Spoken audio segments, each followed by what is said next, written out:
Hi, my name is Jen Kowieski, and I am so happy to be joining your school finance class this evening, even if it's over this pre-recorded video. I am the head of school at St. Columkill Partnership School, located in Brighton. And as Melody may have shared, this evening is also a fundraiser for the Catholic Schools Foundation. And so when I was invited to come to that dinner, I realized part of my role of managing our school finances responsibly is to ensure that we have the strong partnerships with organizations like Catholic Schools Foundation that help support financial aid in our school. And I'm also very grateful that Christopher Grillo, our school's finance chair, is joining the class live. I'm sure his live presence will be much more exciting than my video.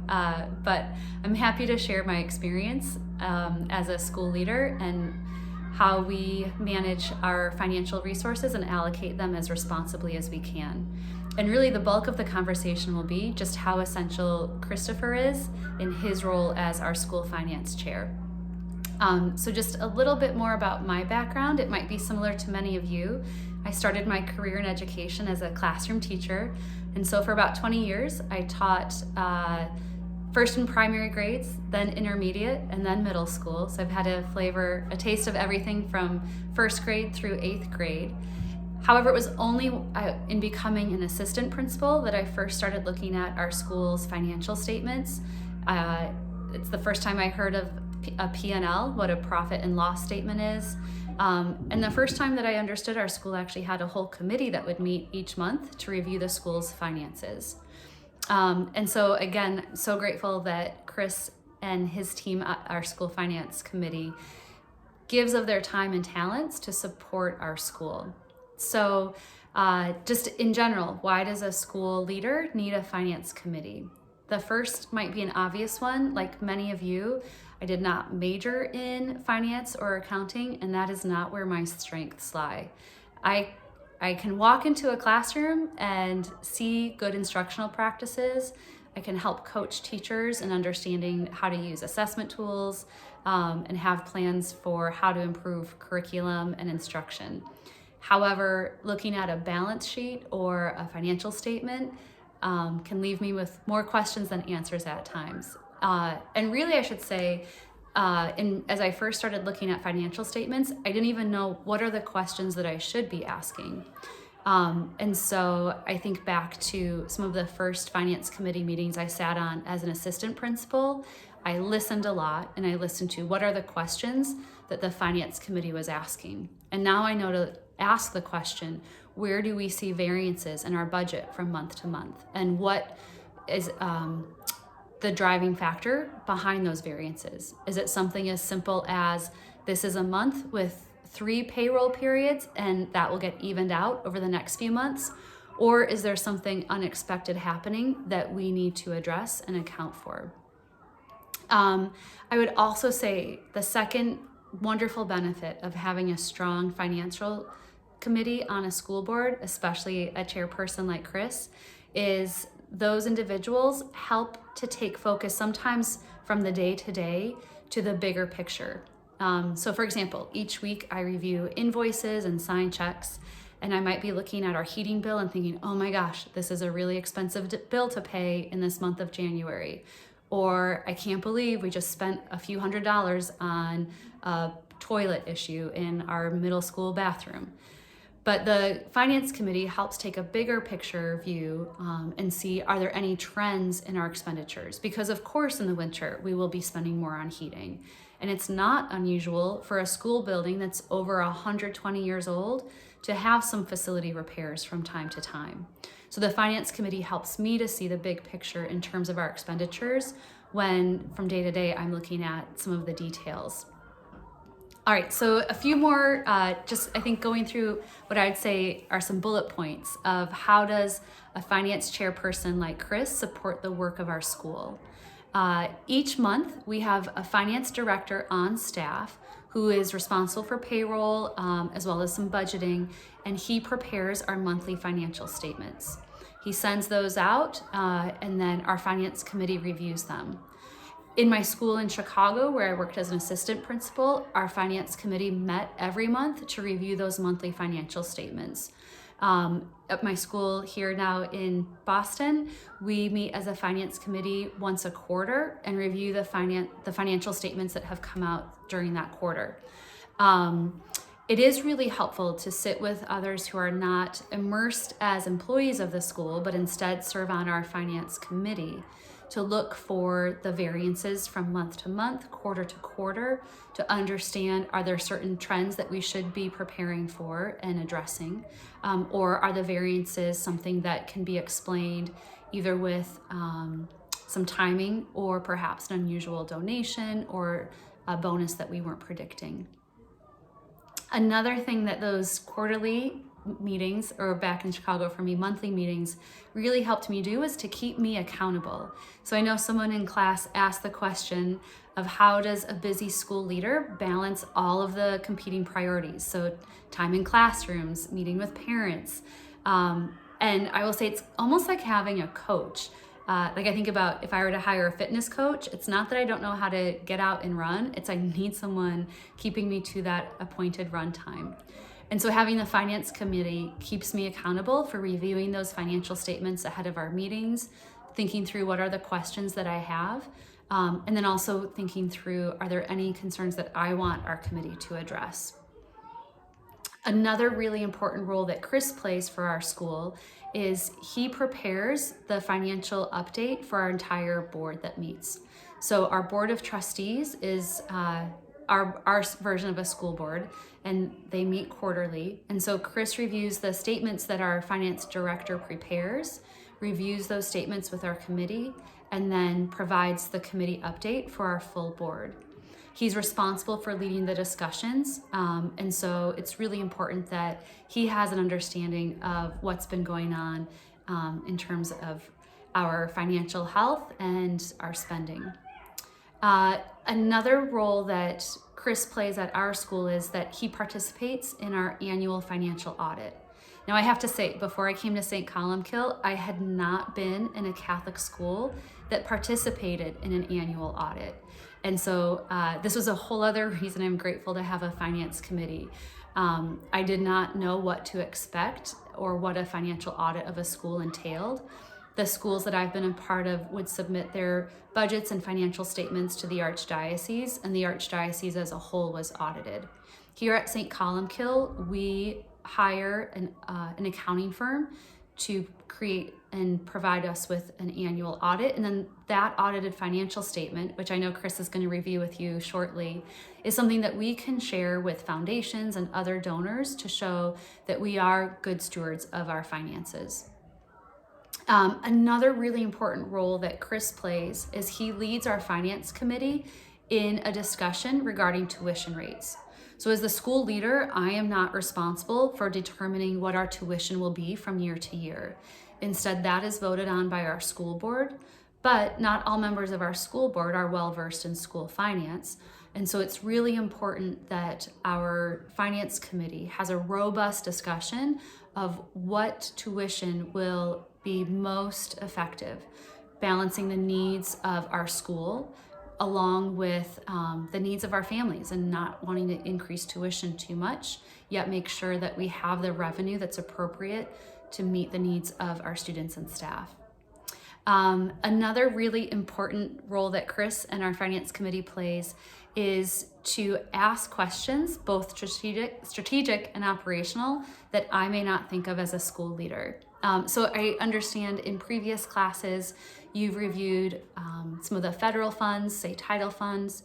As you might be aware, thanks to COVID, one of the silver linings is schools are eligible for a lot of great funding.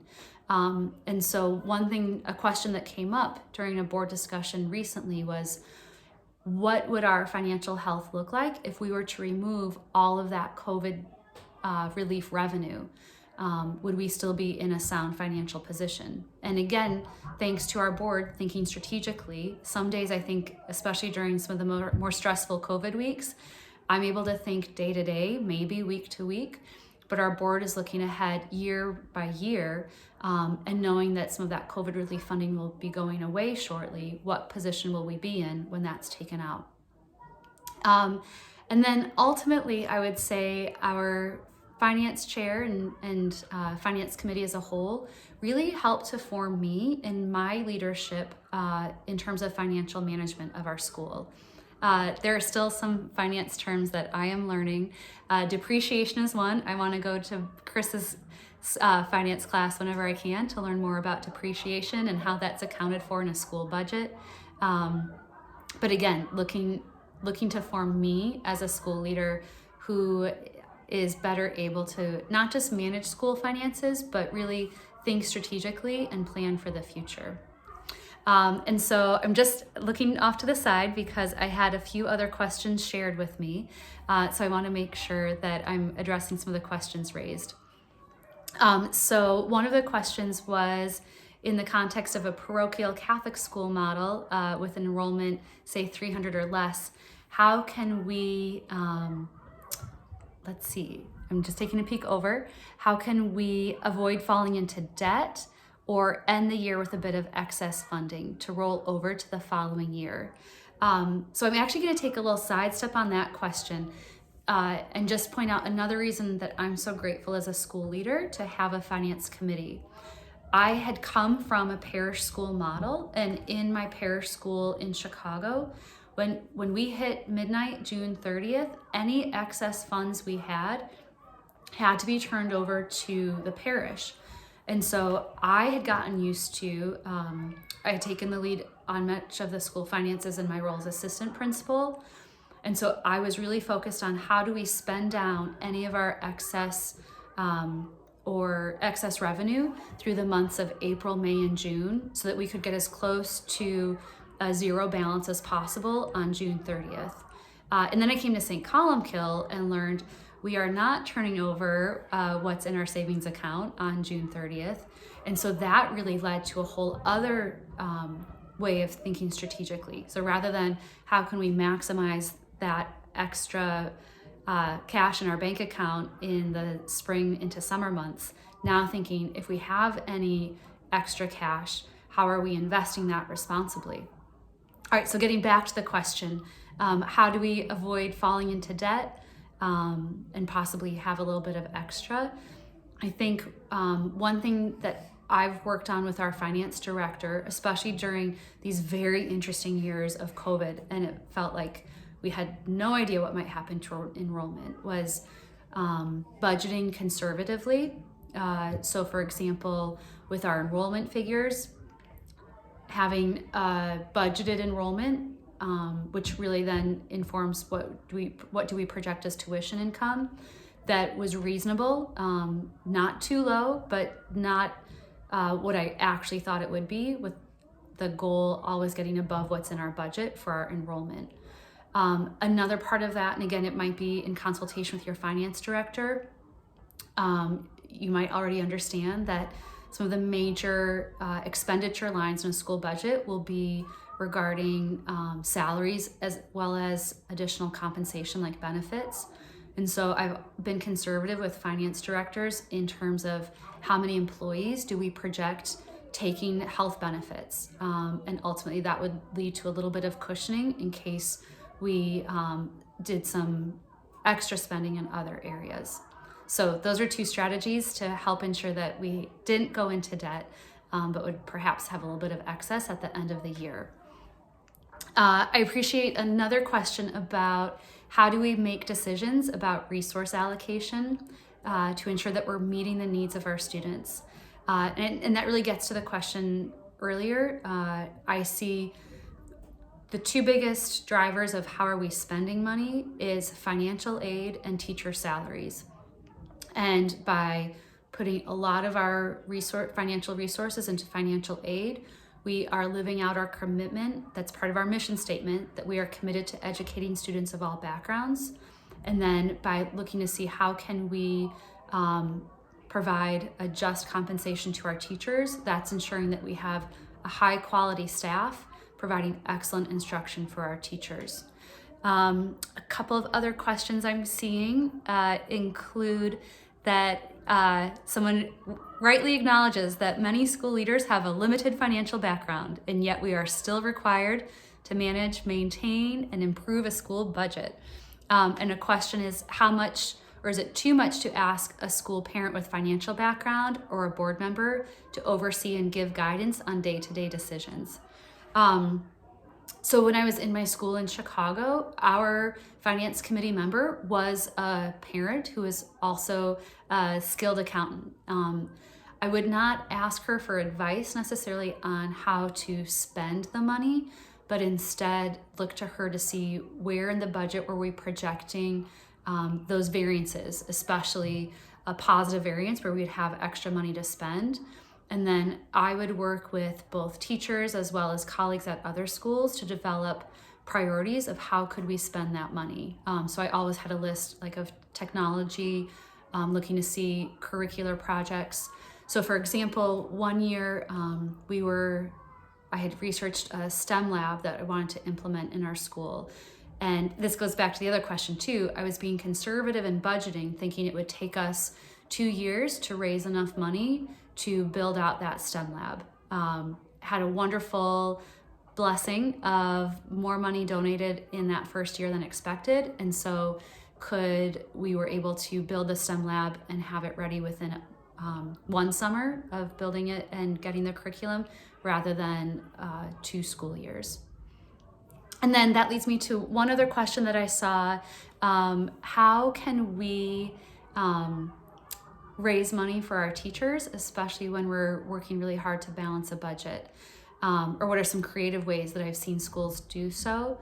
And what I have seen, we have wonderful, wonderful parents. And I say that any school I've been at, I think parents really understand that the people who really have the greatest impact on their child's learning day to day are their child's classroom teacher.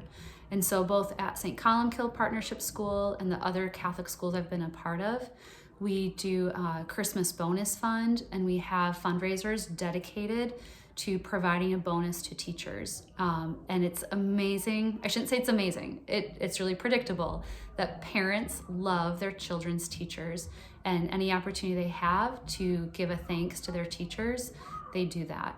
Also, I would say right now during COVID, there is some money available to give bonuses to staff. And so we have been directing some of the COVID relief money to bonuses for our staff, again, because they've been doing the very hard work in classrooms, especially when teachers in some other schools or other districts weren't doing that.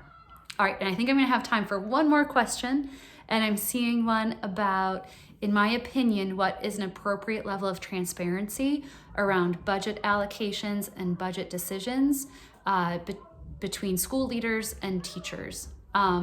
That is an interesting question. And in my introduction I shared, I had never seen our school's budget until I became the assistant principal. And there are hard decisions that we make as school leaders about how will we allocate different resources.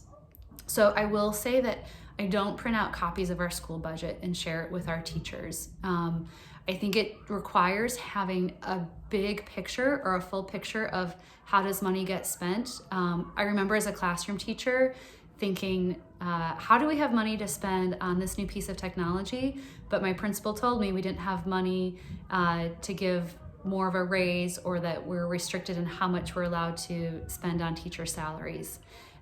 Because I think a teacher can always see there's room for growth with teacher salaries. So I am happy to discuss with a teacher sometimes why is it that they are not able to get more of a pay increase when they believe they deserve it. But going through a budget really requires some bigger picture information that most of our classroom teachers don't have. On the flip side, I'm so grateful for the audit that our accounting firm does for us, because that reassures me that all of our accounting practices are sound and that we are being good stewards of our financial resources. I'm also very grateful that our finance committee reviews those statements from month to month, because if they were to see some unwise or imprudent spending, I know that they would raise questions and look at what would be a more responsible course to take. All right, so I'm just looking over my phone to look at questions and see if there's anything else. So I hate to do this to you, Chris, but if there are other burning questions out there, I'm gonna have them sent to you. And Melody, you could always text me if there's something really important. But like I said, I'm gonna wrap up with Melody was a wonderful instructor for my school finance class. And one of the greatest things that I learned from that class is that I'm not an expert in finance, and I have wonderful partners. And so I would just leave with a message of always remaining curious, and seeing what can you learn from people who have that expertise. All right, have a great evening, everyone.